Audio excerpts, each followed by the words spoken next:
Yo, Bold here. Just wanted to take a little bit of time and run through my ZF gold farming strategy. With BWL out, everyone's grinding that gold for consumes for their weekly raid. This brought me back to ZF.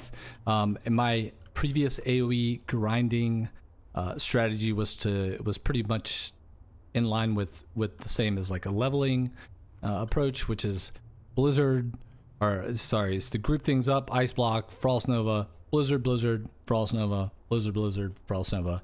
And I ran into problems. It's not hard to basically get the end result, but you end up wasting a lot of time with cooldowns. You end up wasting a lot of time like trying to mitigate resist from the zombies on the Frost Nova. Since Blizzard's channeling, there are like zombies beating on you, and sometimes you can break the channel. There's a weird bug where even with Ice Barrier, a zombie can still interrupt your Blizzard, and it just all became really annoying and a really inefficient use of time. And I felt like my gold production was just sporadic. It would be really good or it would be insanely slow. So I wanted to find a alternate strategy, but not only that, I wanted to understand kind of the math behind, like, is it normal that these zombies are resisting me, and is there anything I can do to prevent the resist?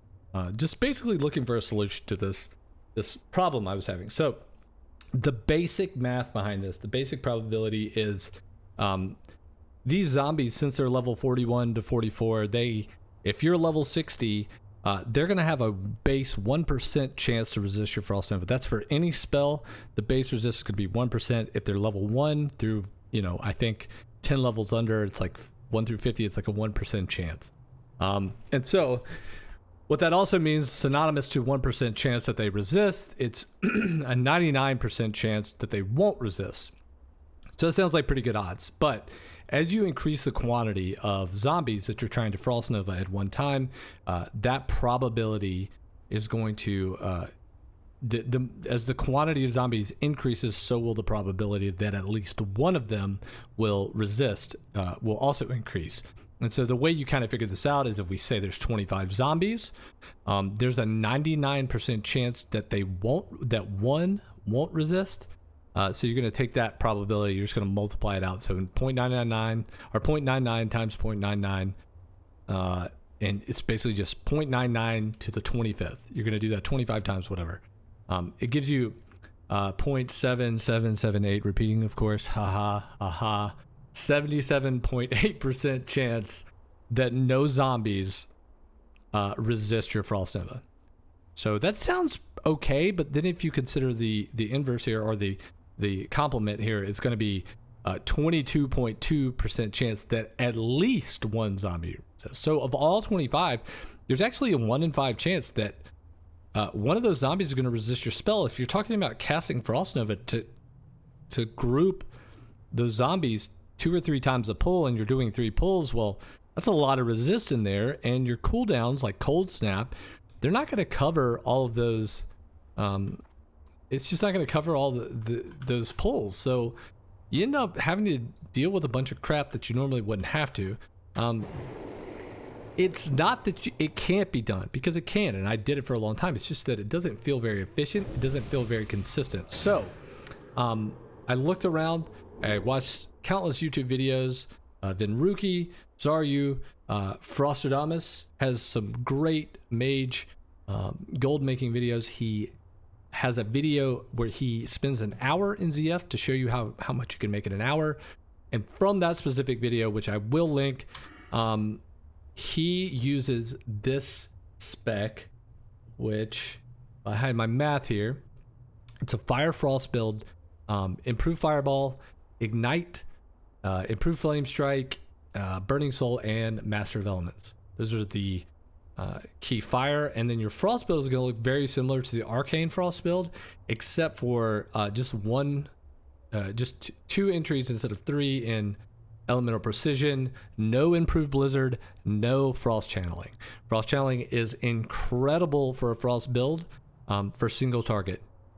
Since we're doing AoE farming, Master of Elements works for Fire and Frost, and it returns 30% mana cost on a crit. So you hit a lot of zombies, you crit a lot of zombies, you get a lot of mana back. It ends up giving you probably a lot more mana back than Frost Channel saves you, even coupled with Arcane Concentration. So this is the talent spec.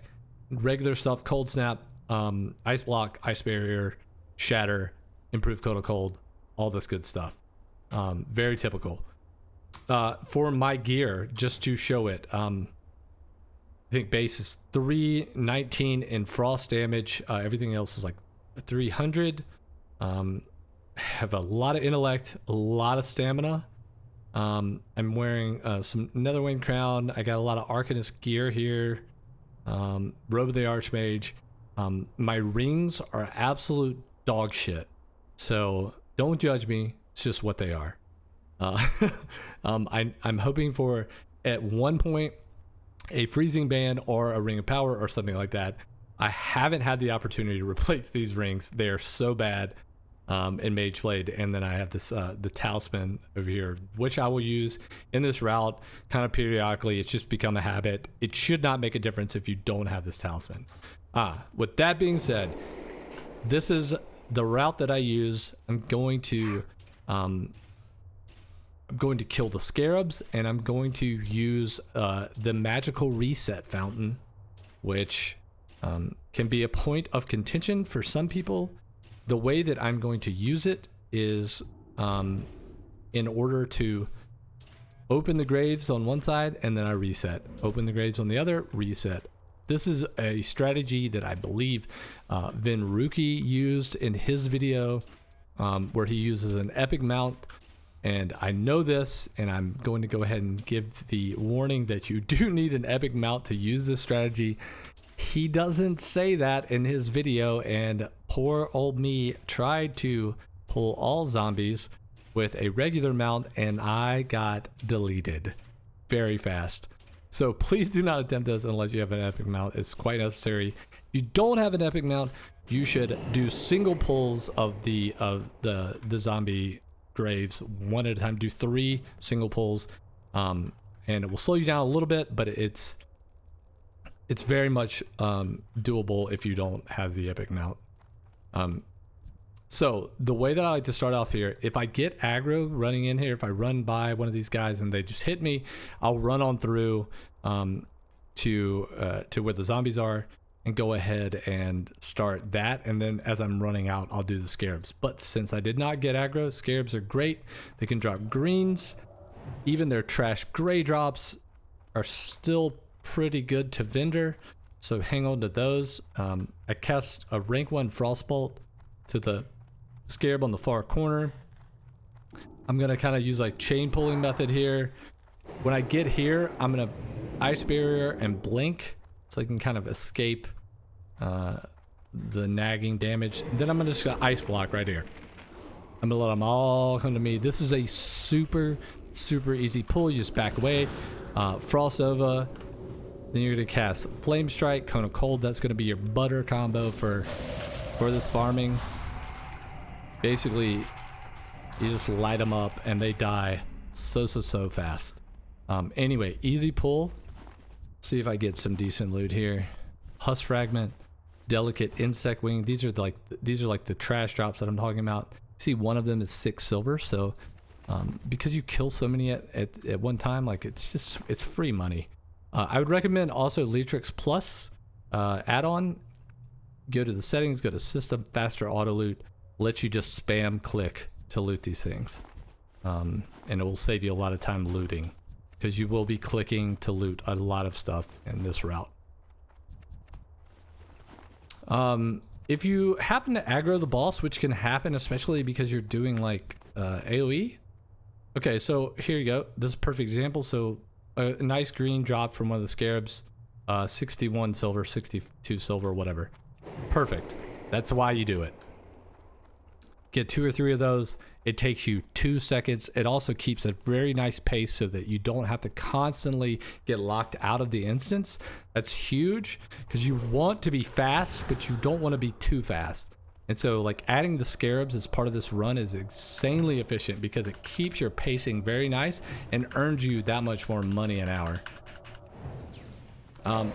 There's two paths. You probably already know this if you have any experience farming ZF.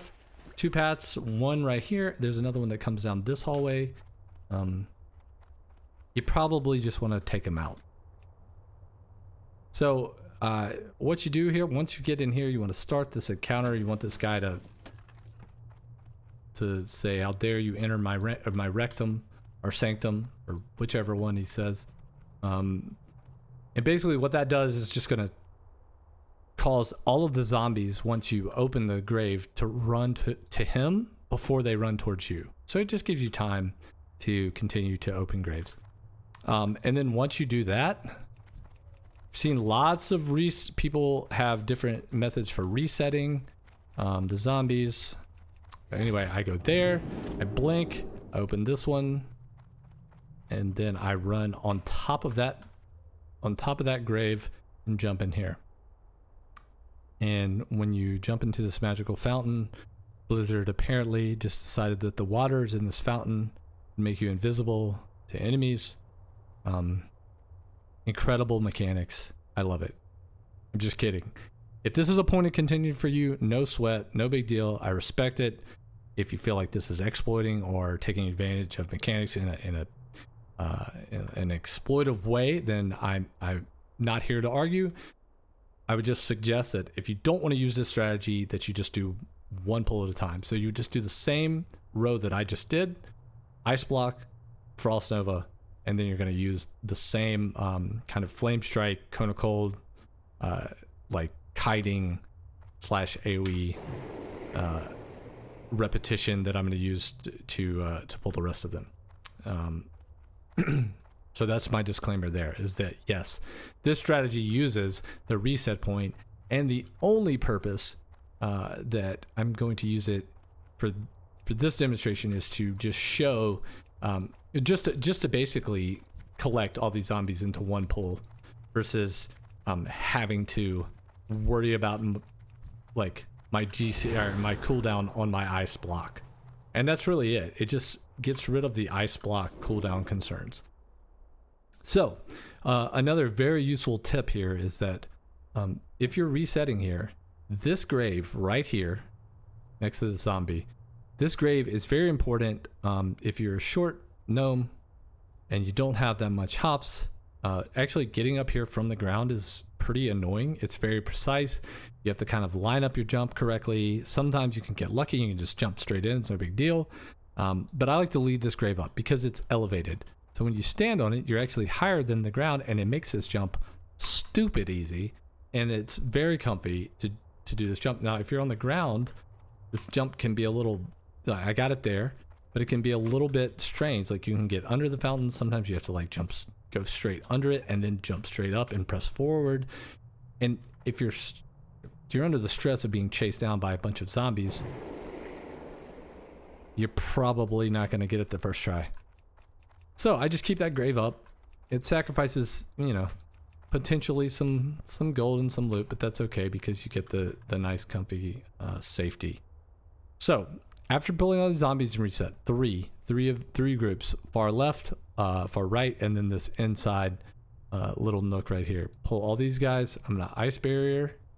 Make sure that you have arcane intellect and ice armor up. Ice armor being really important here. I'm gonna go ahead and refresh my ice barrier, and I'm also gonna add mana shield. Mana shield's kind of optional. I would say if you have the mana to throw away, use it. If you would like to put it on first and then ice barrier, you can. If you're having trouble with the amount of mana that you have not being enough to kill the zombies, then you may want to revise this, but the idea is just to mitigate as much damage that you're going to take as possible, because your shield is going to get erased very quickly. So to pull these zombies, I normally aggro a single or two zombies and then use them to kind of chain aggro the others. And sometimes it works really well and sometimes it doesn't. The non-elite zombies, which are the ones that have like a red mohawk, like this guy right up here on the stairs, they don't really aggro with the rest of them, and you kind of have to like run over them you kind of have to aggro them separately. So with your epic mount, you're just gonna do circles here around the entire outside of this portion, and you go behind this little spot. You kind of have to hold right to wiggle through there. But what this is gonna do is it's gonna get these guys chasing you, and their pathing is gonna be a little weird. It's gonna force all of them to kind of funnel down into a big single group of zombie. So you can imagine with this many enemies in this small of a section, if they hit you, they're going to delete you. And it doesn't matter if you have 500 HP or 6,000, you're dead if they hit you. So you want to maintain your distance. That is the most important thing in this pull.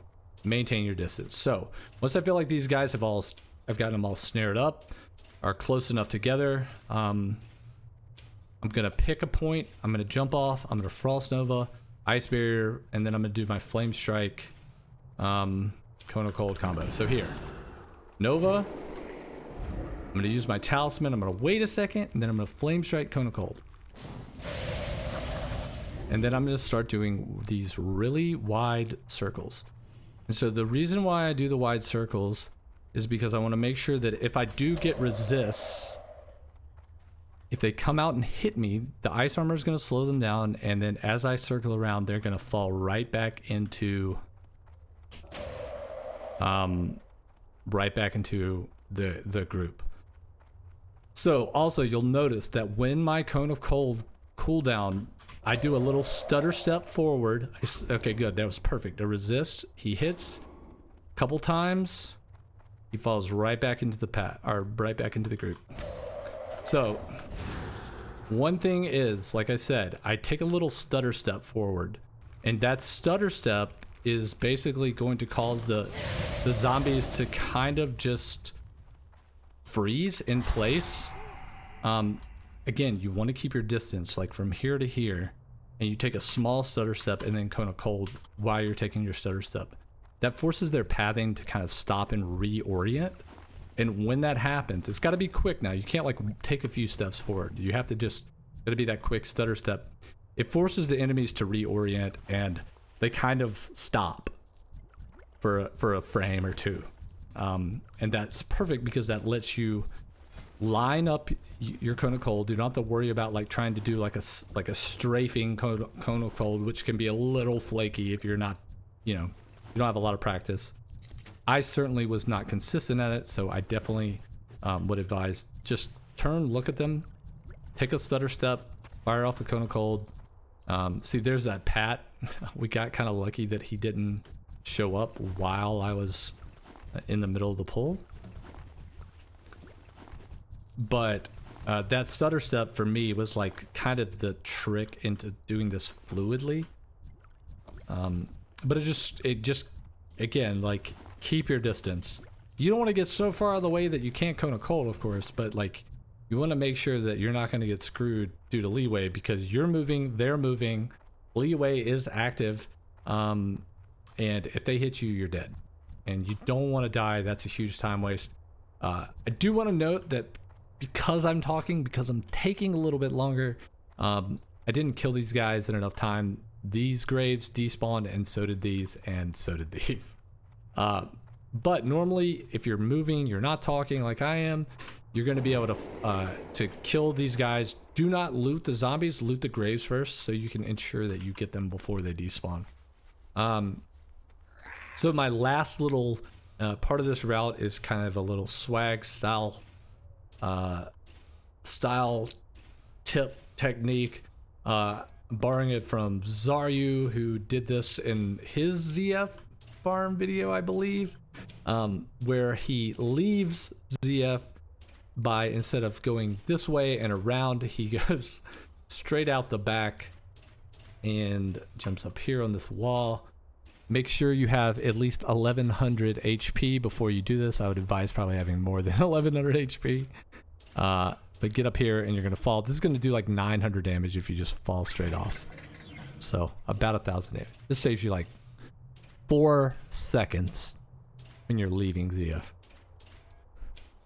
So again, Little bit of practice will make you way more efficient in this run. Since I was not used to doing anything but blizzard farming, this was definitely a new technique for me, so it took me a little bit to learn. I practiced a lot on like some lesser enemies with lower cone of cold, so I didn't kill things so fast. Do a little bit of practice, kind of figure out what the range is for these guys, so that you don't spend a lot of time dying to this. You want to practice a little bit before and get the hang of it, the feel of it before you like come rushing in here. Once you get the hang of this though, this is super efficient, super fast. You're gonna move quickly. You're gonna make a lot of gold. I've made as much as 75 gold in a single hour. That is hyper focused, head down, just in and out, in and out, in and out. But the average is probably around 50 to 60 an hour, and that might include like a death or two. I am not immune to dying in here. It happens. Sometimes you get a little bit of latency. It's an online game. Shit happens. Things don't always work out and line up like you expect. So, expect to die. Expect that there'll be some hiccups, but trust me when I say that overall, this is the most fluid and straightforward run, at least for me. And I definitely would suggest it to anyone. So let me know what you think. Check out the links in the description for Frostradamus, Zaryu, Vinruki. Those guys are incredible mages. Help me a lot. And thanks again for tuning in, and hope this helped.